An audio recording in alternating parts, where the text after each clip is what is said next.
मिलवै सर्वधा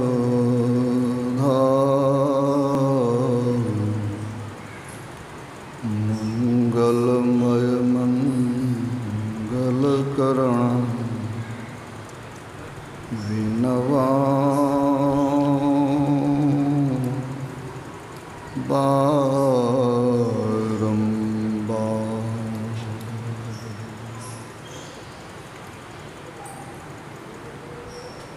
आराध्य देव के प्रतिमूर्ति एवं संत मत के वर्तमान आचार्य श्री के पाद पद्मों में शतकोटि नमन।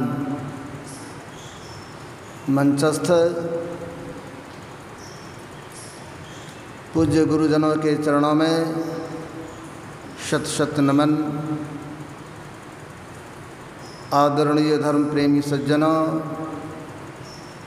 आदरणीय माताओं एवं भक्तिमती बहनों, संत मत आस्तिक मत है। इसमें ईश्वर की मान्यताएं हैं। अभी हम लोग पूर्व वक्ता से श्रवण कर रहे थे घाट और बाट की बात।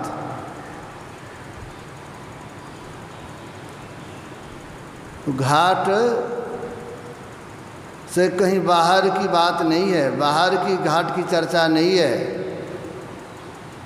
ये अंतर में अवस्थित है घाट, और बाट भी बाहर का नहीं है, वह अपने अंदर का मार्ग है।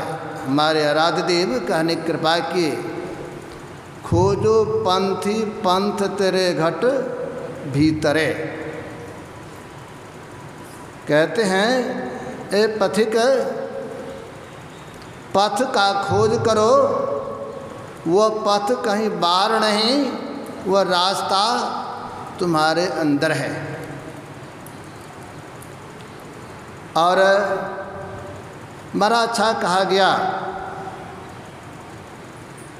खग जाने खग ही की भाषा। यहाँ चरितार्थ हो रही है बात। रामचरितमानस के टीका को अब बहुत सारे विद्वानों के टीका को पढ़ेंगे सुनेंगे, लेकिन हमारे गुरुदेव संत थे और गोस्वामी तुलसीदास जी महाराज भी ऊंचे दर्जे के संत थे। तो संत की भाषा को तो संत ही समझते हैं। इसीलिए आराध्य देव ने इस प्रसंग की जो व्याख्या की है बड़ा सुंदर, रामचरितमानस सार सटिक में। अभी जो आप लोग पाठ श्रवण कर रहे थे, उस पाठ की व्याख्या करते हुए टिप्पणी में गुरुदेव लिखने की कृपा किए, यह लोचन की जो चर्चा सुने तो कैसा होना चाहिए, चातक पक्षी के जैसे। तो यहाँ पर संकेत है उस परमात्मा को, जो परमात्मा सर्वव्यापी हैं, जो राम सब जगह रमन कर रहे हैं, उस राम को जानना चाहते हैं। इसके लिए क्या करना होगा? उस चातक पक्षी के सदृश अपने दृष्टि को बनाने की आवश्यकता है। वो चातक पक्षी की दृष्टि के संबंध में हमारे आराध्य कहने कृपा किए, ध्यानाभ्यास करो सद सद ही, चातक दृष्टि बनाई हो, लखत लखत छवि बिंदु प्रभु के, ज्योति मंडल धस धाई हो। गुरुदेव कहते हैं इसके लिए क्या करना हुआ? ध्यानाभ्यास करने की आवश्यकता है। और जब ध्यानाभ्यास करेंगे तो अपने अंदर में अपने दृष्टि को कहाँ लगाना है, तो गुरुदेव के संकेतानुसार अपने अंदर में देखना है। देखने की कला से देखेंगे।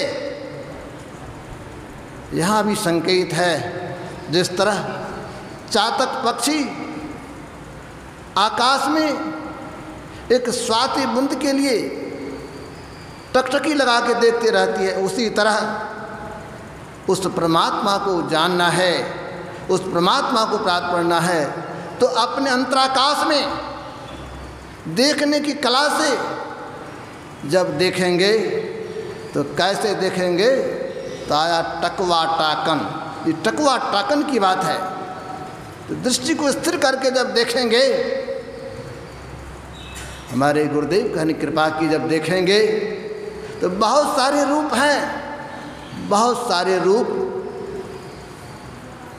को त्याग कर एक रूप को देखें और एक रूप में भी सारे रूप का जो बिंदु है बीज, उस बिंदु को देखने की जरूरत है, दृष्टि को स्थिर करने की जरूरत है। जैसे दृष्टि स्थिर होगी तो बिंदु का उदय होगा।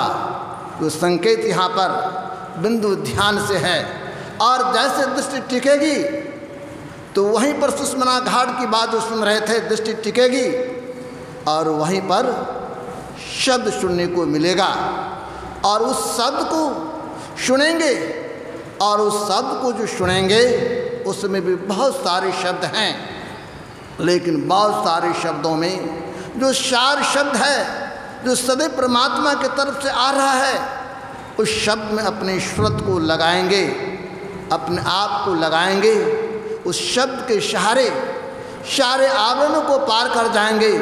यानी जो नादानुसंधान करते हैं, जो उस शब्द को पकड़ लेते हैं, तो उनका श्रुत फिर दूसरे तरफ नहीं, उस शब्द को जो पकड़ लेता है तो शब्द फिर छोड़ता नहीं है, और उस शब्द के सहारे उस परमात्मा के पास चले जाएंगे, उस राम को जानेंगे।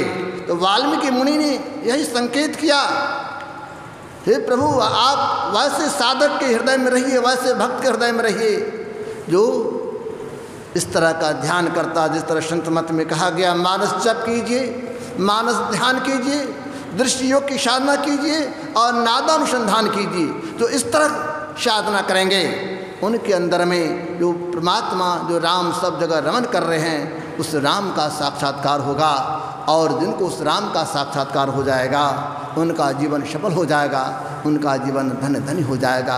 हम लोगों के बीच पूज्य श्री पूज्यपाद जन विराजमान हैं, तो हम लोग उनसे विशेष सुनेंगे तो हम लोगों को विशेष लाभ होगा। इन्हीं के साथ मैं अपने वाणी को विराम दे रहा हूँ। श्री सद्गुरु महाराज की जय।